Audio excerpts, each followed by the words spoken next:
modifikasi cuaca. Saya akan menelisiknya eksklusif. Bapak Presiden menyampaikan usulan pejabat Kapolri yang akan datang dengan nama tunggal, yaitu Bapak Dr. Andes Listio Sigit Prabowo MSI yang saat ini menjabat sebagai Kabar Reskrim di Polri. Malang melintang di dunia pengajaran dan juga penelitian intelijen. Susaning Tias Kertopati sudah berada di depan saya persis. Mbak Nuning, terima kasih. Terima kasih Mas Aiman. COVID, jadi kita physical distancing dipisahkan oleh tanaman ini. Tanaman ini, semoga kita semua sehat. Iya. Tapi untuk Kapolri ini tidak dipisahkan oleh isu-isu tertentu, misalnya politik identitas, keamanan ketertiban, yang biasanya kan kita lihat bahwa hanya keamanan ketertiban, tapi sekarang ada politik identitas yang menguat. Apakah itu menjadi faktor yang paling utama penentuan kepala Kepolisian Republik Indonesia? Ya, kalau ditanya apakah tidak ada irisan, pasti ada irisannya. Pasti, Anda menduga kuat ke arah sana. Iyalah, jadi calon Kapolri yang akan datang ini diharapkan bukan hanya menguasai criminal justice system ya, tetapi juga kita melihat perkembangan yang ada sekarang ini. Lalu kita melihat ini ada COVID-19.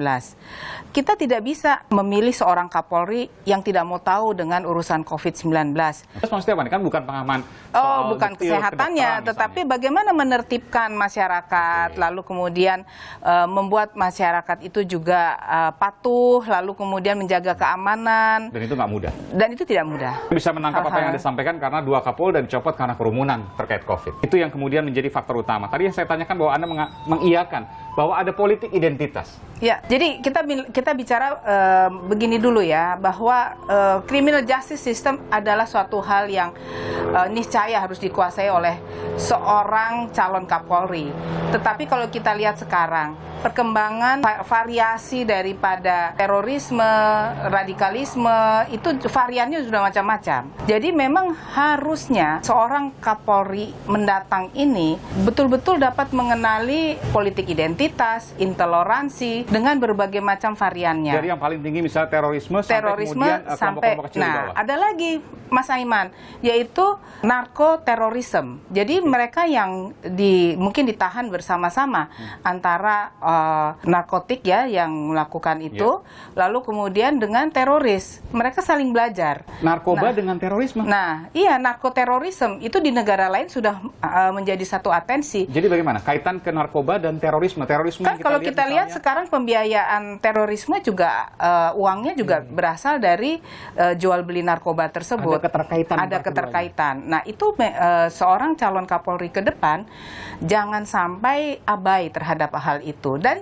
satu hal lagi Mas Aiman, yaitu kan kita tahulah ya, kita tentunya ini bukan rahasia lagi ya, bahwa di TNI Polri juga ada yang memiliki perwira atau prajuritnya juga ada yang agak ya sifatnya kan beberapa kali ditegur ya, kayak yang intoleran itu ya. Nah, ini juga Kapolri yang mendatang juga jangan sampai adalah Kapolri yang notabene kealirannya tuh juga agak-agak intoleran gitu. Masa di petinggi TNI Polri ada kan tidak ada? Anda jawab sendiri. Oh, Anda menceritakan bahwa bisa saja itu ada? Bisa saja itu ada. Bukan hanya di tingkat bawah, tapi di tingkat atas pun ada? Kecenderungan ke arah kecenderungan ke sana ada. Jadi intoleransi itu jangan sampai menjadikan satu base pemikiran dari seorang Kapolri. Sekarang ini seorang Kapolri ke depan harus juga piawai dan paham mengenai cyber security.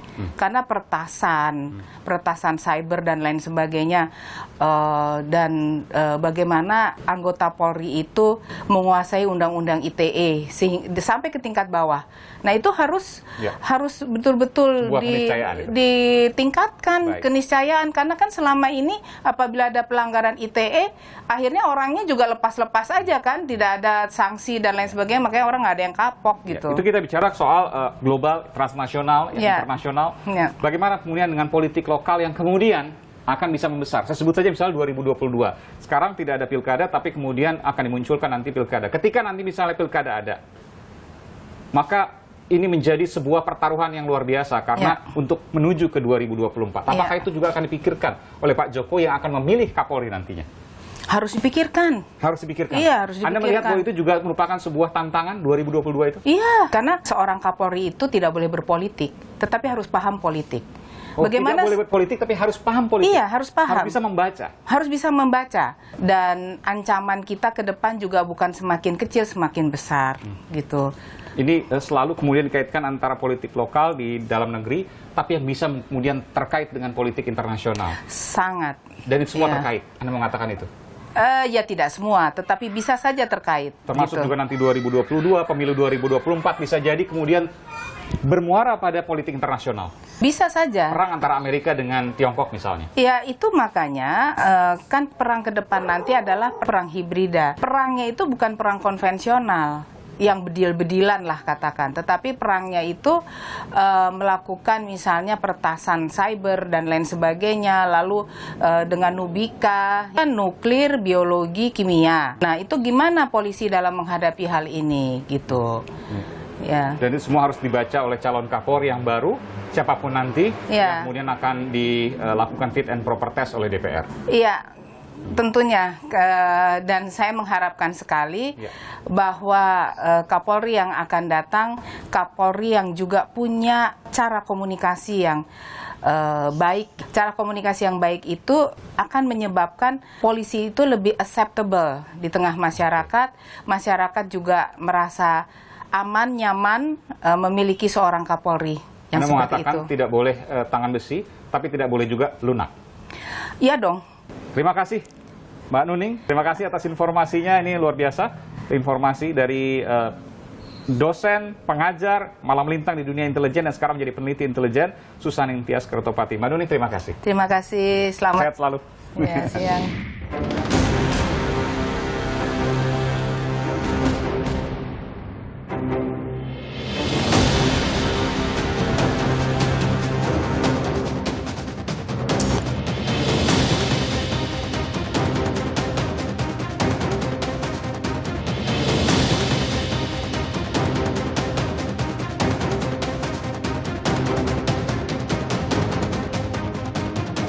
Teknik modifikasi cuaca. Saya akan melisiknya eksklusif